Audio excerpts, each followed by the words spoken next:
think we're on. Well, first of all, thank you, Gary. You know, you become like my NATPE best friend. Oh, that's good. That's Yeah, good. like I look forward to seeing you, Thank you. But anyway, we're here at NATPE, which stands for what? National Association of Television Programming Executives. And what is it? It is the television market in the United States. Hmm. There are dozens of television conferences and so on around the world, but this is the one that belongs to the United States. So the studios are here, the networks are here, the major media players are here, ad agencies and syndicators and talent. Someone was real. One of the interns was excited they were going to meet Sean Hayes today. Yeah. So American television is a huge export. Hmm. So it should have its own conference, its own Yeah. market. And, So and, and what is the purpose of NATPE? What is the purpose of this conference? Because to me, and as you know, I've been in the education business, but I come from the industry. And to me, this is like Christmas. It literally, because it's in January, it sets the tone of my year. And I teach several sections of media. Even though it's called media planning, what I really teach is called the business of media, because I teach it three-dimensionally, the client, the agency, mhm, and the media. The media meaning the platform. sure. So anyway, but I have titled this interview, "The Birth of a Program and the art of the deal, or the anatomy of a deal," Sure. because this is technically what you have specialized in. So I know that along the way we're going to get into your career, because that encapsulates the topic. But tell me, and maybe let's start with the part A of the interview, which is the birth of a program. And by program we mean content. And by the way, I also want to note that NatP has the word television, like wedged in there, and literally you don't know how to get rid of the word television Yeah. in the What would you name. call it? Content, you know? Right, but it It's in doesn't. the tagline. But yeah, Yeah, what do you that's the call it? brand. But you gotta understand and keep in mind that 40 some years when this conference was, started, we didn't have digital. We barely had cable. Exactly, We certainly exactly. didn't have satellite.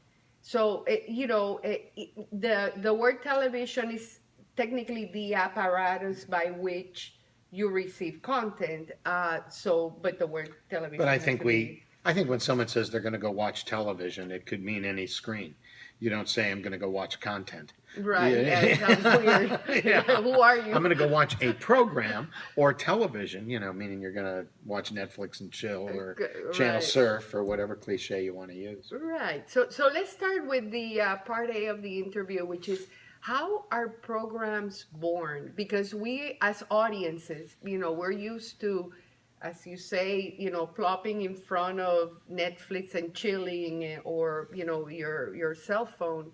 But we don't think much about how are those programs conceived. And I know you have a very successful track record, one of which is a humongous, international, success. So tell me a little bit of, maybe from your experience, how is a program born? How does that happen? Every program is born in a different way. It's not a linear process, although a lot of people would like it to be, but it's not quite that simple of have idea, execute idea. Now you got a show on the air. The three programs I was most involved with were Monster Quest, Forensic Files, and Inside the Actor's Studio. Mm-hmm.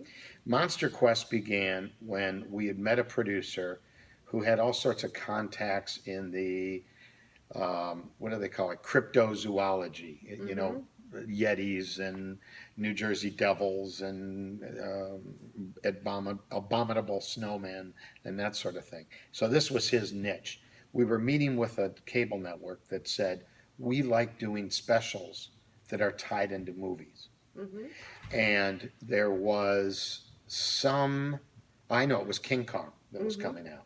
And we did a show called The Real King Kong. Mm-hmm. We pitched them a series, or not a series, but a special called The Real King Kong, Mm-hmm. which was a big ape that someone had dug up in the Pacific or something.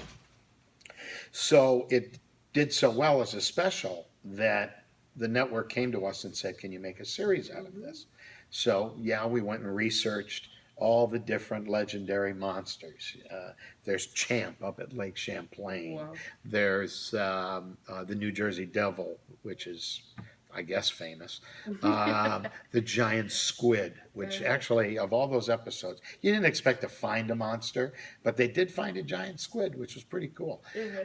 So at any rate, and then that show we did not have international for. History owned the show and owned it across all platforms, across all networks. So they did with that what they wanted to do. The show ran, by the way, for about 3 seasons, did very well for history. Let's take Forensic Files. That was born when a small production company in Pennsylvania that was doing medical insert programming, you know, like when you watch the local news, Channel 4 says, "Well, there's new developments in foot fungus, Griselle. Let's go to the videotape." And they would show you videotape of foot fungus. Ew. And, well, you know, it could be worse, by the way. And this production company would be the ones that would shoot the interviews with the doctors, the lovely images, and so on and so forth. So they had all kinds of knowledge of the medical and, to an extent, science space. And they wanted to do a series, a television series. So they brought me in basically to brainstorm. And in one of those rare moments of perfect clarity and genius, on my part, yes. And he's very humble. Yeah, well, look, humble and I have 3 stories I could tell like this. It's all I got, Griselle. Other people can brag about more. I can only brag about these. So at any rate, they said, "What kind of a series do you think we should do?" At the time, the OJ Simpson case was being litigated. And my feeling was that with all the celebrity, with all the gruesome aspects of it, that what was very important and at the center of this case was forensics. If it doesn't fit, you must acquit, the glove and so on. But as a result of all the attention focused on this trial, there was a heightened sense of awareness of forensic science. So because this production company had had experience in the medical area, I said to them, "Why don't you do a show on forensics and call it Medical Detectives?" And they happened to know Henry Lee, who was the chief forensic investigator in the Simpson case. So they took a little footage of him at my direction, and we made a 3 or 5 minute presentation tape. This is what the show's going to be like. These are some of the cases that we've researched. So based on that, TLC gave us a commitment for a pilot. And the pilot was the disappearance of Helly Crafts. She was a flight attendant who disappeared. And her husband was ultimately convicted in her murder without a body being found. This was the first time this had ever happened. So this was the pilot of the show that we did. And it did very well on TLC. So they made a commitment to do 1 season of the show, 13 episodes. At that point, we were now in the international business. I had never done international prior to that, but I won't say selling a program is the same everywhere, because it's not. But I did have experience selling programs, so I brought that to play on an international global scale. So I got to know the players over there, and we would sell the first season and then the second season, and then TLC renewed it for a third and then a fourth. And then they said, "Well, this is," I'm pounding on the recording there, sorry. Bang, and another thing. And at the end of the 4th season, TLC was starting to shift to more real estate type programs, trading spaces, that sort of thing. So they were willing to let the show go. And at about that time, thankfully, Court TV was gearing up and wanted Medical Detectives. But TLC still had it under license for a while. So what we said, we could take the first season that was expired, we would retitle it Forensic Files, and make those 13 episodes available that fall. It was 6 months later, and then do new episodes on top of that and call them Forensic Files. Well, it made Court TV. It was such a successful show for them that it ran for 14 seasons total, over 400 episodes. And all along the way, me and my band of merry salespeople would fan out across the world and at conventions and so on and sell the rights to the show. In some cases, if one channel could not license all of the episodes, all 400, we might sell it to two channels. One would run it as Forensic Files, the other would run it as Medical Detectives. Oh, wow. So it was a great way to, I don't like the word exploit because it sounds like something nefarious is at stake. But we really did exploit all the rights that we had available to us. And we could do that with two titles. In fact, in some cases, some channels bought the show and retitled it themselves. So like in the UK, it ran 3 times at once. Once as a show on Channel 5, once as Medical Detectives, and once as Forensic Files, all on different channels. Which kind of begs the question, do you sell exclusivity or do you sell, like an open, or that's a matter of the contract? Everything is for sale. Everything. And I emphasize for sale because sometimes you have buyers say, oh, well, we take Canada. Or we get all those subscription video on demand rights. We get that. No, you don't. No, right now you're buying exclusivity for a platform at a time. You can buy it for broadcast, you can buy it for cable, you can buy it for satellite, you can buy it for SVOD, you can buy it for all the things you need it for, but likely not in one swoop. Those rights have to be negotiated and layered, because in some cases you have a deal in place, for which we do for SVOD. So if a channel says we want those rights, can't have them. They're gone. No, it's I've worked a lot with events as well and selling sponsorships because I've been in sales. Right. And sometimes they say, the rules of selling a sponsorship with exclusive categories is you may have the soft drinks but not the waters, or you may have the exclusivity for domestic cars but not foreign cars, and But all that's out the window now, isn't it? You'll watch TV and you'll see a Lexus ad next to an Infiniti ad. You'll see the auto dealerships on a local level. That amazes me. No competitive separation. No, just one zero. back after the other. Zero. It's commoditized, and I think the sponsors lose out as a result. You look at, the same is true with programs. You look at a show like MASH or Cops or Frasier, Golden Girls, Law and Order. These programs air across many different networks, but it might be that one network will buy the rights for prime time, one network will buy the rights for daytime. They might, or you can't run it at this time because that would be against when someone else would run it, and so on and so forth. And by the way, as a side note, because you mentioned the OJ Simpson trial that basically triggered, and it triggered the concept of a crime, based show that was based on forensic sciences, which was not necessarily understood by the public until that trial, because as you've mentioned, and I've heard you speak before, it was a trial of blood.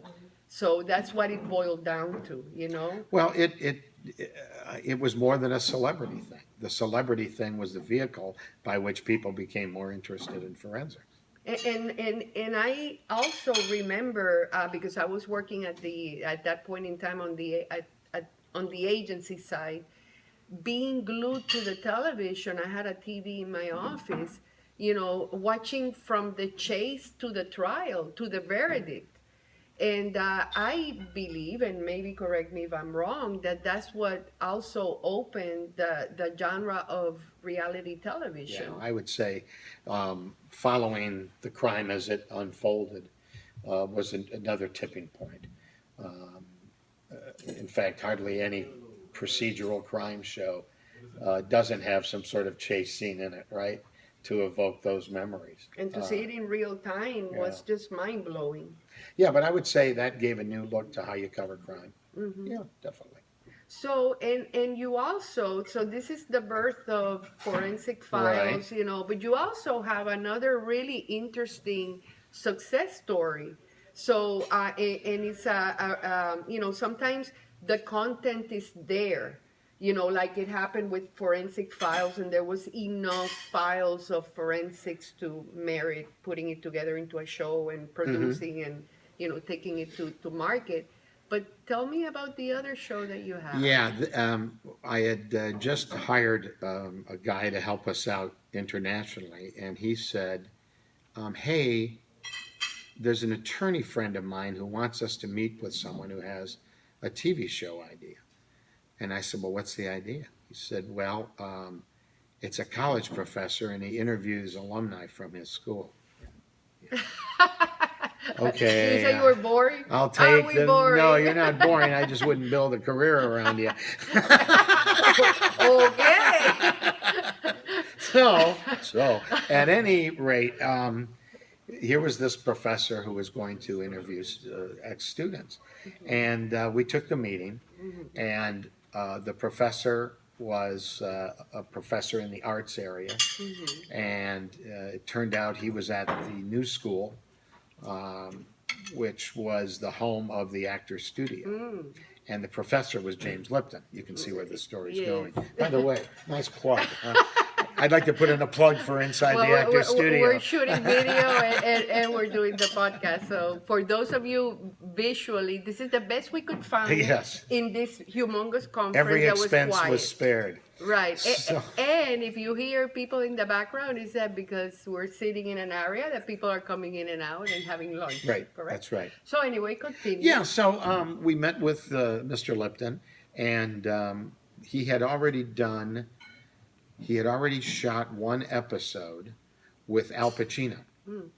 and he shot it with 4 cameras. And we said, "Can you produce for us, excuse me, a quad split so that every camera was shown on one tape?" So we took that to all the networks, but Bravo jumped right on it. And we had and this is where the sales part, you can't just have an idea. You can talk about the anatomy of a deal, but, or the birth of an idea. And the idea is born, but you really have to sell it. I mean, you really have to package it right. And the way we did it was we went in showing this is how it's being produced now. It already exists. Here are the list of alumni. Here are the ones who have agreed to do it. You know, you hand someone a list, and the first name is Paul Newman, and the second name is Alec Baldwin, and the third name is Martin Scorsese. You know, you're going to get people's attention with that, you know. So Bravo was really smart. They jumped on it right away. And then just imagine Bravo, Mr. Lipton, representatives of the Actors Studio, 2 sets of lawyers, 3 sets of lawyers actually, all getting together and trying to figure out how this was gonna unfold. And we had the international rights on this, so you know we were ready to promote that. But Bravo had to agree how the show was going to be produced, and we had to agree on what the budget was going to be, and who was going to own the rights, and how long we would clear the clip rights for example. You know, so at any rate, in this case, the sales effort was a little bit different internationally, because people said, "Oh, these are American stars. What do we care about American stars?" I said, "You care about Paul Newman. You care about Scorsese." And we showed them the list, and it was pretty impressive. But it wasn't really until the second or third season that we had enough episodes with enough big names that the show really took off globally. And then it became, if your name was on the list to be on the show, well, you must be somebody important. You know, we didn't have to justify anyone anymore because they were important by the company that they were keeping. Right, right. Here's an interesting story. Most countries did not dub the episodes into their own language because they prefer to hear Paul Newman's real voice, Scorsese's real voice, and they would just do subtitles. We did one episode with the entire voice cast of The Simpsons, and we thought this is a worldwide hit. This is going to be our best-selling episode yet. It wasn't. Really? You know why? Why? Because they dub into their home language every Simpsons episode ever made. So in Spain, Simpsons are in Spanish. They don't know who the voices are in America. They mean nothing to them No, because they're it's already true. being dubbed. And that's a very interesting point because I'm from Puerto Rico. So we saw all the cartoons in Spanish dubbed. And when I came here to the States already to study as an adult, I was traumatized because Fred Flintstone did not sound like that. And it's interesting that it's what marks your childhood. In this case.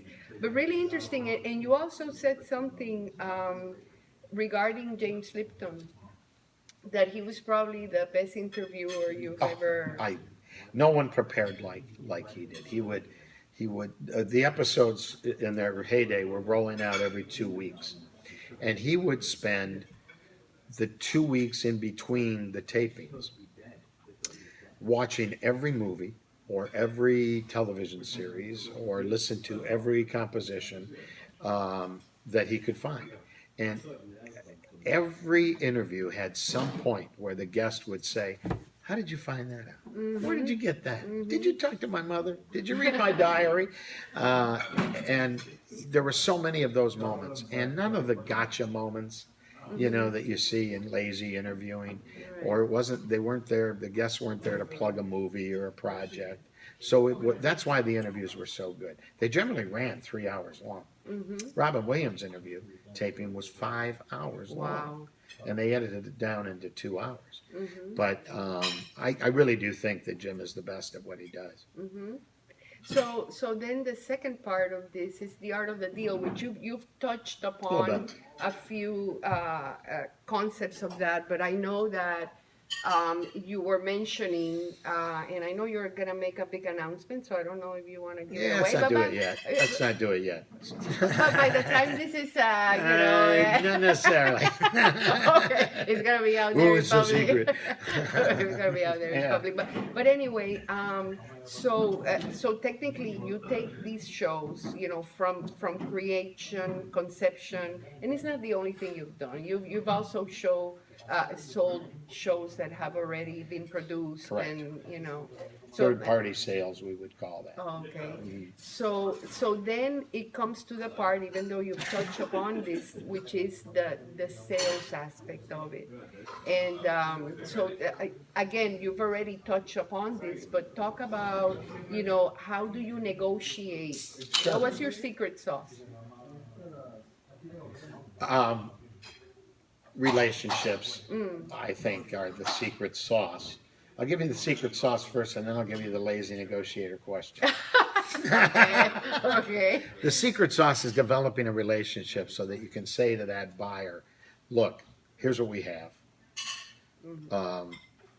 Here's what I need. What do you need?"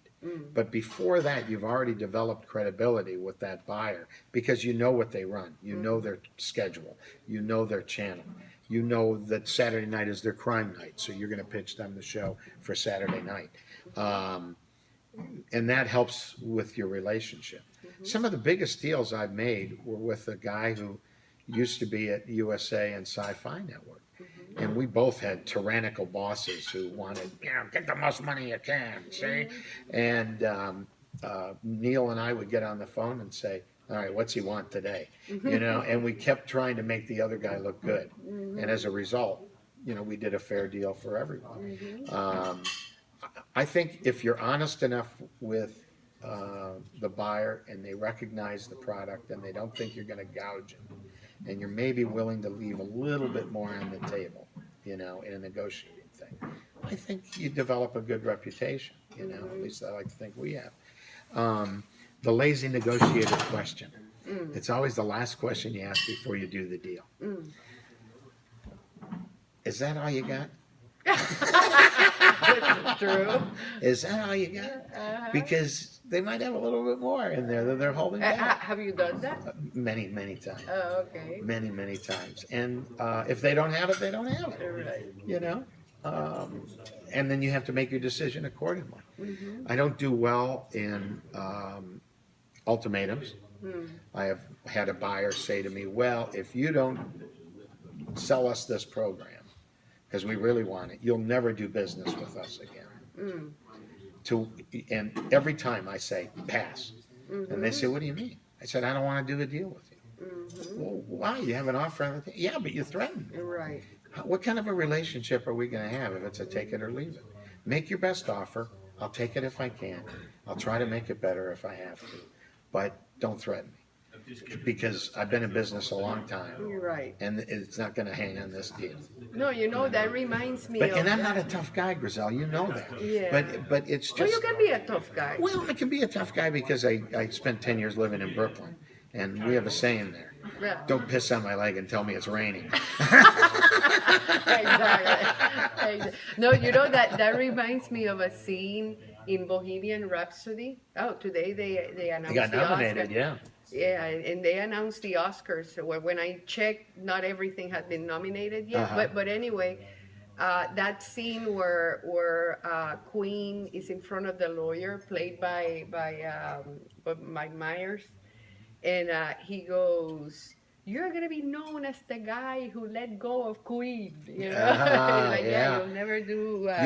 We used to use that when I was in syndication. That was I won't say a threat, but that was a part of the pitch. Are you sure? Are you so sure that Married with Children isn't going to be a hit? Do you want to be the guy that passed on Married with Children? Right. And then you just kind of put a little seed of doubt in there. I'm uncomfortable with. You better bid on this, or we're not going to sell to you again. I used to have to do that in previous lives. Uh-huh. It doesn't fit me well. And I say this in class when I'm talking about, I was a buyer. I started as a broadcast buyer at J. Walter Yep. Thompson, local, Spotfire. So, and I was in the 80s when cable was basically, it wasn't registering ratings. It was other. That's where it showed up on the ratings, other. And we bought it like radio on a per spot basis, radio that didn't have ratings, but you wanted to basically spread the reach. So technically, I remember also that we were dealing the days of few choices, right? With 3 networks, ABC, NBC, CBS, that was it, and you had the hit shows. I remember, calculating a projected rating and having to put a 50 on a Cosby show, a 50 rating. And I'm like, I don't feel comfortable with it, but what if it's under delivers? I mean, I'm done. Yeah. But 50 rating. a 50 rating in a market. Which means in a particular market. in that city. In that city, in that market. Sure. So that means that 50% of that market, the whole market, for that particular demographic was watching Cosby, which was like amazing. But anyway, I remember, and I date myself, that I was being pitched Fox, as a brand new network, and with 2 shows. Now you mentioned Married with Children. Right. With 2 flagship shows, which was Married with Children and The Simpsons. Well, Simpsons wasn't even there yet. It was Tracy Ullman, and The Simpsons was a part of it. Excuse me for. Oh no! Well, my memory. TV programming obsession. But technically, when we were being pitched as buyers, those shows, and I basically challenged the students to, what would you have done? At that point in time, because I was like their age at that point in time. What would you have done if you had 3 tested networks, and 1 newcomer coming in with no rating history, and Fox was presenting, because basically, however you project the rating dictates how much you're going to charge for it. Yeah. So the ratings were extremely aggressive with no history, and I'm like, what would you have done? So I challenged the students, and most of them said I wouldn't have bought it. Would not have until, because I let them answer, and then I tell them what I did. I said, no, okay. If you look at, in that case, TV viewing as a pie, where every channel had a piece of the pie, somebody was going to lose audience. So if somebody was going to lose audience, even if they were testing this new material at the time, which was groundbreaking, because there was nothing on TV that looked like that. you know, somebody was going to lose audience going to that channel. So if you were putting all the eggs in those three baskets, you were going to underdeliver, you know. So I said what I did was carved a little bit of each budget, created a budget for this newcomer, and basically you make you kind of, you know, competition is always good because then you start getting better deals, and you shook, you know, Shook up the market. it shook up the Yep. market, and that's exactly what we all of our buyers did, you know, shook up the market. So anyway, going back to the art of the deal, so tell us how you got into the international market with forensic files, because one of your biggest clients is Germany. Yes. Um, Persistence, perseverance, educating ourselves, um, so that we knew what channels were running crime-oriented programming or were friendly to American programming. Um, a lot of it was through American-based networks like Discovery that had foreign networks as well, so the word would spread through them, or we would make contacts through them. But really, it was a totally new business for me when that happened. It was because we had the rights to Inside the Actor Studio and Forensic Files internationally that we got into international. Barring that, I'm not sure that we would have. I don't know. But those, it was like, okay, here they are. Now, what are you going to do with it? You know, so we had to teach ourselves pretty fast. And you said something really funny yesterday, about when you were reaching that point of negotiation, Oh, with the German, German client, yeah. and the German network that you were negotiating with, that their headquarters were in Berlin.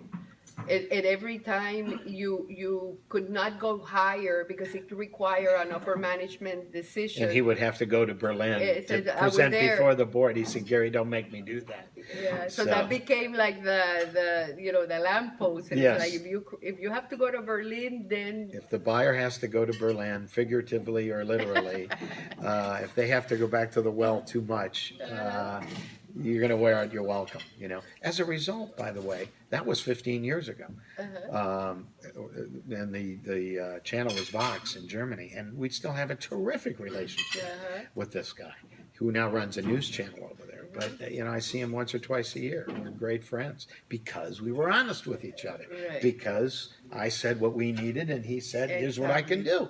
And then, you know what? Crazy. I believed and you him. know what? And there's nothing like honesty in a business relationship, particularly when you want to keep that client for a very long time. I think that one of the reasons, and we haven't talked about it, nor do we need to, one of the reasons I was able to emerge from the Cable Ready bankruptcy was that we had good relationships, honest relationships with people.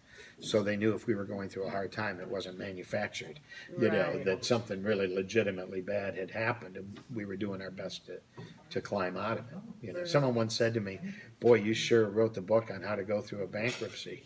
Great. Not a book I wanted to Great. write. Let me write one on root canal too. I had a ball doing that. Exactly. So, you know, in wrapping the conversation up, you also said something that I actually, as I promote this interview, that's exactly what I'm going to use. But you basically said, when you're giving advice to students, and this is where I want you, because one thing, and I don't want the interview to end without you saying what you're doing on your spare time, but we'll get there in a minute. Because it's this spirit, and I think that perhaps that's what's made you successful along the way. And we all make mistakes, and you know, you correct yourself. But it's this spirit of transparency, of honesty, of being yourself. Because ever since I've met you, you know, you're funny as heck. You know, you've talked to my students over Skype, and they still remember, you know. Oh, and good. and I know that you have probably inspired careers, you know. Thank you. And I that's hope what so. and that's what I aspire to do. If you ask me, you know, what my why is, you know, why am I doing what I'm doing, is because I went from a corporate, you know, career into teaching because I felt that responsibility that I didn't want my knowledge and my experience to die with me, literally. I said, no, I gotta uh, push it forward. And to me, as an educator, I still have my side hustles, and I do consulting work as well. But one of the things that keeps me sharp, talking to people like you and coming to conferences and just staying in touch with people that are doing it for real. So you're my textbook, by the way. Well, but you're very good about this, and to those who are listening or watching, Grizel is one of the more prepared, aware, and enthusiastic educators that I've ever Thank met. you, appreciate I mean that. that, and I know I mean that because I've been a fan of yours for a while. So, anyway, go ahead. No, What's the great genius thing I oh, said? you said no. You said and this is where I want you to talk to the students, because even though we have a lot of different listeners, but these podcasts and now and you saw my tripod. I bought a tripod. I bought a microphone. Amazon 1895. I think I recognize that tripod. Yeah.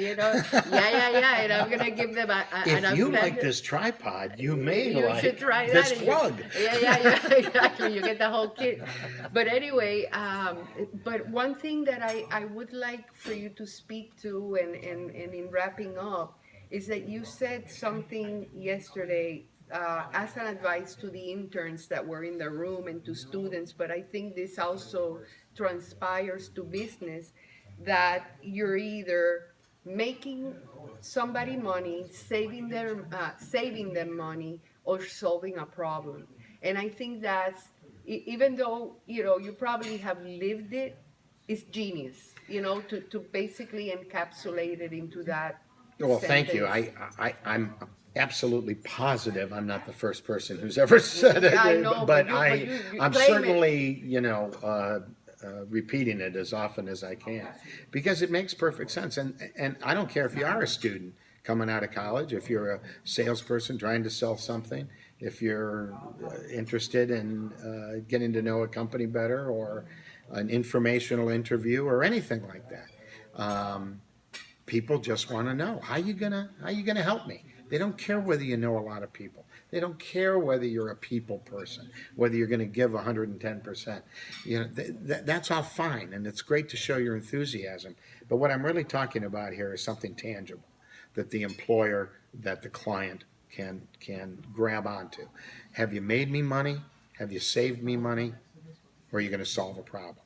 When I go in selling a program, I'm saying I have a popular show. It's going to make you money, and you got a problem at 9 o'clock on Saturday night. You put this show in there, and you solve the problem. Right. It's gonna make you money. It's a great lead-in for the next show that you have. Exactly. But you only know that if you're doing your homework. Yes. A good example for me, and you may remember this from last year.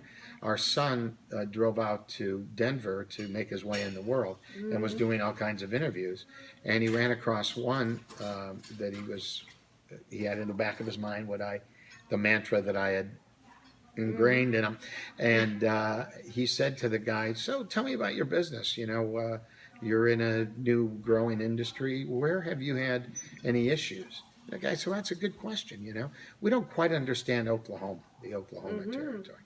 And they talked about that a little bit, and then the guy said, "Wow, you're a bright young man. Would you like to interview with our sales manager?" And Steven said, "No, I'll do it. I have to do it later because I have another interview right now." Lie. He went home, came back 4 hours later. The first thing he did was hand them a piece of paper and say, "I just want to tell you, I looked at Oklahoma a little bit, and I think these are some things. I don't know if you're aware of these things." It doesn't matter that I'm being vague about it. The point is, he recognized what a problem was. He tried to help them solve it. They practically hired him on the spot. Yes. No, and that's what it boils down Yeah, to. it does. It really No, does. that's awesome. So to wrap it up, no, we have to go there. And I think you gave them a great advice to basically, when you go into an interview, do your homework. So you gotta know, to the point of what you said about James Lipton, that he did his homework, and thus he became a great interviewer.